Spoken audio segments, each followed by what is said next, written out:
तो चलिए दोस्तों, इस वीडियो में आप सभी को एक बड़ी अपडेट देने वाला हूं, तो वीडियो को लास्ट तक देखते रहें। और जो लोग मेरे चैनल को अभी तक सब्सक्राइब नहीं किए हैं वो लोग कर लें, क्योंकि हमारे चैनल पर भोजपुरी का हर खबर सबसे पहले आता है। तो दोस्तों, जैसे कि आप सभी को पता ही होगा, खेसारी लाल यादव और पवन सिंह के टीम के बीच महाजंग छिड़ा हुआ है। जी हाँ दोस्तों, पवन सिंह और खेसारी लाल यादव की टीम के बीच महाजंग छिड़ा हुआ है। दोनों तरफ से बयानबाजी शुरू है और कोई किसी से कम नहीं पड़ रहा है। लेकिन पवन सिंह की टीम की तरफ से अकेले ही विशाल सिंह सारा मोर्चा संभाला हुआ है। लेकिन इसी बीच एक बड़ी खबर आ रही है। बड़ी खबर है कि खेसारी लाल यादव पूरा एक्शन लेने वाले हैं विशाल सिंह के ऊपर। जी हाँ दोस्तों, खेसारी लाल यादव एक्शन लेने वाले हैं विशाल सिंह के ऊपर, यानी जेल भेजवाने वाले हैं। और अब देखा जाएगा कि विशाल सिंह का गिरफ्तारी कब तक होता है। और बात की जाए, अगर विशाल सिंह को पुलिस टांग लेती है तो विशाल सिंह को कितना दिन जेल के अंदर रहना पड़ेगा। तो दोस्तों, आप सभी को बता दूं, ज्यादा दिन नहीं रहना पड़ेगा, खूब से खूब 8-10 दिन। रोस्ट करने वाले पे उतना दिक्कत नहीं होता है, लेकिन हाँ, इन्होंने गाली गलौज का प्रयोग किया है तो थोड़ा बहुत दिक्कत हो सकता है। तो 8 से 10 दिन पुलिस अंदर रख सकती है। तो यही सुनने में आ रहा है कि खेसारी लाल यादव और खेसारी लाल यादव की पूरी टीम एक्शन लेने वाली है विशाल सिंह के ऊपर। तो देखा जाएगा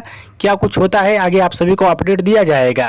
बाकी इस समय पवन सिंह और खेसारी लाल यादव की टीम के बीच महाजंग छिड़ा हुआ है और पवन सिंह की टीम की तरफ से विशाल सिंह अकेले मोर्चा संभाला हुआ है। बाकी इसके बारे में आप सभी का क्या कहना है, नीचे कमेंट बॉक्स में जरूर बताइएगा। वीडियो पसंद है तो ज़्यादा लाइक करें, कमेंट करें, शेयर करें, सब्सक्राइब करें। धन्यवाद दोस्तों।